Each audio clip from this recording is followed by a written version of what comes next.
Segunda parte de Retas Brasil, Rabino Shmuel, Tânia, do dia 1º de Kislev. Em alguns lugares consta que o estudo de Torá é mais enaltecido que a reza. Diz que o estudo de Torá tem efeitos de refinamento do mundo em alguns aspectos maiores do que a reza. E quem está ocupado 24 horas em estudo está isento de algumas partes da reza. Da reza em si, da reza que os pedidos, ele está isento de fazer pedidos para Hashem. Por contrapartida, aí Chaim Vital, no Priet Chaim, diz que atualmente, no fim da diáspora, a principal refinação do mundo é justamente através da reza dos pedidos. Então, o que está mais acontecido? E por que hoje em dia a reza é mais elevada? Porque o refinamento do mundo atual é mais impactante, é necessário que seja através da reza hoje em dia. E por isso a pessoa não deveria deixar de rezar nunca, mesmo que estivesse estudando. Então, explica o seguinte. Quando se faz Torá, quando se estuda a Torá, e quando se pratica as leis da Torá, o íntimo do nosso íntimo, a energia que nos deixa, que nos mantém, que são as luzes do mundo da emanação, que estão investidos e ocultos dentro da camada chamada criação, que está oculta na camada chamada formação, que está oculta na superfície visual nossa, chamada formação física. Ali penetra a luz infinita de Deus. Se nós fazemos uma mitzvah com a nossa mente, então a energia divina que cria a nossa mente, no íntimo do seu íntimo, flui um acréscimo de luz divina. Já tem a luz divina sempre e flui mais ainda. Quando fazemos as mitzvot práticas, então, que são com as partes do corpo menos nobres, não é a cabeça e o intelecto, com o corpo, com movimentos físicos, colocar tefelino, construir sukkah, etc. Então, o grau divino que mantém essas partes externas, chamado Netzach Hod Yesod, o intelectual traz o Nesov para quê? Para a Chokhmah, Binah e Dat de cada Sfirah. As Sfirot são compostas, cada uma já é composta de mais de 10 componentes, ela tem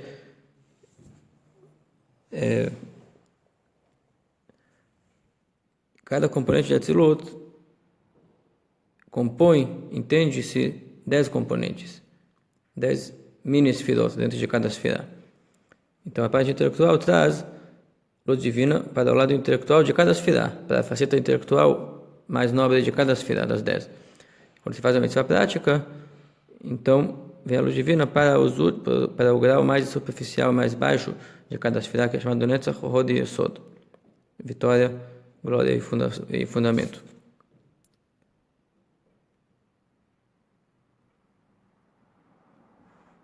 Que esses graus são aqueles que dão vida para esse ato físico. Então, se a gente faz um ato neutro, ele recebe um fluxo divino ordinário de criação.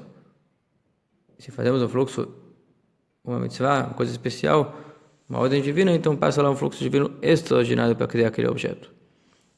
E deixa eu explicar em outro momento, se faz alguma coisa proibida, então a energia daquele momento está ligada em outra tomada. Depende de qual é o nosso ato. A aparência externa vai ser sempre a mesma. Nós não enxergamos diferença entre a pessoa que faz mitzvah e faz pecado. Mas, na verdade, explica aqui que a vitalidade de quem faz o que Hashem quer flui com vontade, flui em abundância.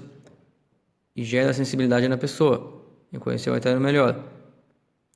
E fortificar o seu lado espiritual divino.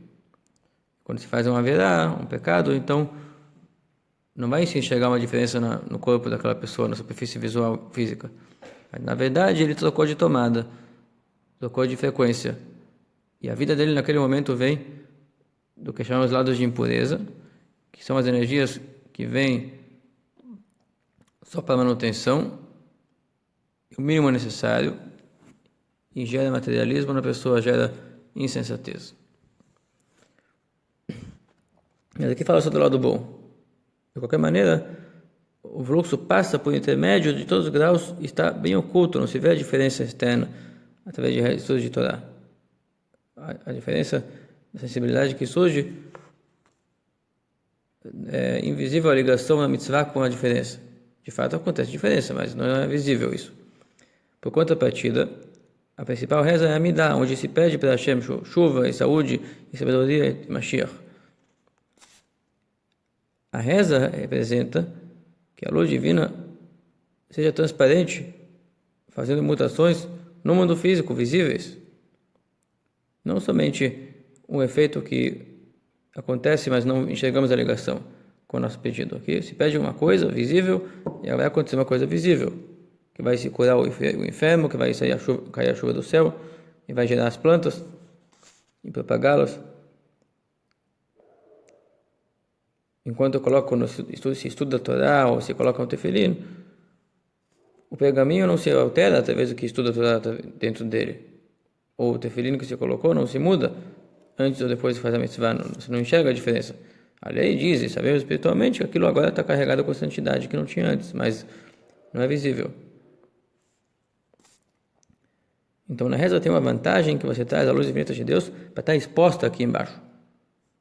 Que Ele é todo poderoso, Ele pode ser o divino e está agindo aqui na matéria. E por isso aqui exige um preparo da pessoa que vai rezar. Um preparo em alguns aspectos mais intenso do que o preparo que precisa para estudar a Torá. Porque no estudo da Torá, igual o fluxo divino está ali, está em tudo, igual está oculto e não está se revelando de forma totalmente exposta, imediata. Mas para rezar precisa fazer halat ma'im, tem que invocar o Eterno para agir, fazer um efeito visível aqui e realizar o pedido de quem rezou.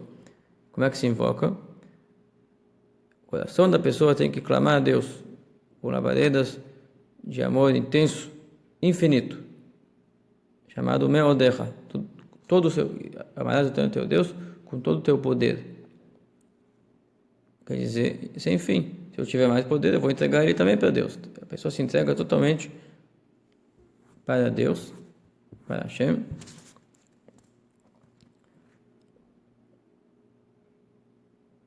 Na sensação dele, de que ele ama a Deus sem nenhuma condição e sem nenhuma limitação. E fará tudo que ele... Basta apenas Deus fazer ele poder fazer mais algo por ele que vai fazer. Isso desperta, na infinitude divina, de certa maneira, a qualidade de uma coisa material que estava distante, que caiu de nível. Antigamente, tudo, como se antes da criação, tudo era uma parte de Deus. E aqui é uma parte de Deus que, por si só, se entregou de volta para ele, depois de ter imposto a ela uma sensação de afastamento e de separação. E isso causa a realização do pedido, essa forma de invocar. Até aqui, a questão de invocar e da emoção.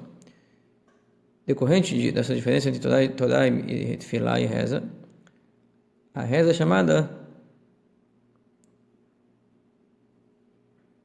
vida passageira, vida provisória, porque ela age no mundo físico passageiro provisório. Na linguagem cabalística, invoca a Malchut para fazer ações em a realeza, para fazer formações em em criação, formação e ação. Então a reza é a vida das coisas provisórias. Torá é a vida eterna. Está fazendo uma mutação, principalmente no grau íntimo, que ele é eterno, que ele existe sozinho. E que é explicado que a Zeranpinas emocionais de Atzilut são divididas já por 248 componentes, correspondentes a 248 mitzvot, que estudamos e cumprimos. Isso é eterno. Então, o impacto de uma reza é nas coisas visíveis e passageiras. O impacto de um estudo de Torá é nas coisas invisíveis e eternas. Em primeira instância, em segunda instância, de maneira e não imediata e não transparente, e também nas coisas passageiras, que não deixam de derivar da infinitude de Deus.